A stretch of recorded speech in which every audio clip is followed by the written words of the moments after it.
ಸದಾ ಸುಖ ಮತ್ತು ಶಾಂತಿಯ ಅನುಭವದಲ್ಲಿ ಸ್ಥಿತ ಆಗುವುದಕ್ಕೋಸ್ಕರ ಮನಸ್ಸನ್ನು ಶುದ್ಧವಾಗಿ ಇಟ್ಟುಕೊಳ್ಳಬೇಕು.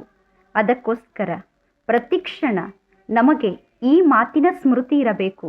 ನಾನು ಪರಮ ಪವಿತ್ರ ಆತ್ಮನಾಗಿದ್ದೇನೆ. ನನ್ನ ಮನಸ್ಸು ಪವಿತ್ರವಾಗಿದೆ.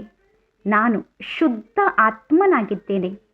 ನಾನು ಪವಿತ್ರತೆಯ ಸಾಗರನಾದ ಪರಮಾತ್ಮ ತಂದೆಯ ಸಂತಾನನಾಗಿದ್ದೇನೆ.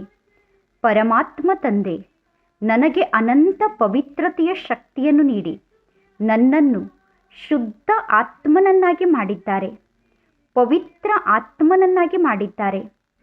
ಎಲ್ಲಿ ಪವಿತ್ರತೆ ಇರುತ್ತದೆಯೋ ಅಲ್ಲಿ ಸುಖ ಶಾಂತಿ ಇದ್ದೇ ಇರುತ್ತದೆ. ಏಕೆಂದರೆ ಪವಿತ್ರತೆಯೇ ಸುಖ ಶಾಂತಿಯ ಜನನಿಯಾಗಿದೆ. ಇಂದು ನಮ್ಮ ಮನಸ್ಸು ಅಶಾಂತ ಆಗಿದೆ. ನಮ್ಮ ಮನಸ್ಸು ದುಃಖಿಯಾಗಿದೆ. ಅದಕ್ಕೆ ಕಾರಣ ಏನು ಅಂದರೆ ನಮ್ಮ ಮನಸ್ಸಿನಲ್ಲಿ ಶುದ್ಧತೆ ಇಲ್ಲ, ಪವಿತ್ರತೆ ಇಲ್ಲ.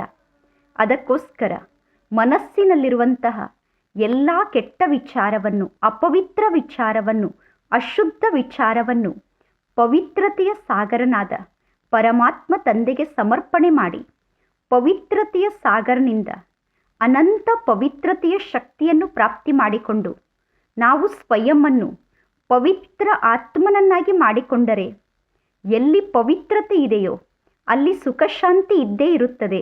ಆದ್ದರಿಂದ ಪ್ರತಿದಿನ ಬೆಳಗ್ಗೆ ಎದ್ದ ತಕ್ಷಣ ನಾನು ಪವಿತ್ರ ಆತ್ಮ, ನಾನು ಶುದ್ಧ ಆತ್ಮ, ನನ್ನ ಮನಸ್ಸು ಪವಿತ್ರವಾಗಿದೆ ಅನ್ನುವ ಸಂಕಲ್ಪವನ್ನು ಮಾಡಿದರೆ ಇಡೀ ದಿನ ನಮ್ಮ ಜೀವನದಲ್ಲಿ ಸುಖ ಮತ್ತು ಶಾಂತಿ ಇದ್ದೇ ಇರುತ್ತದೆ.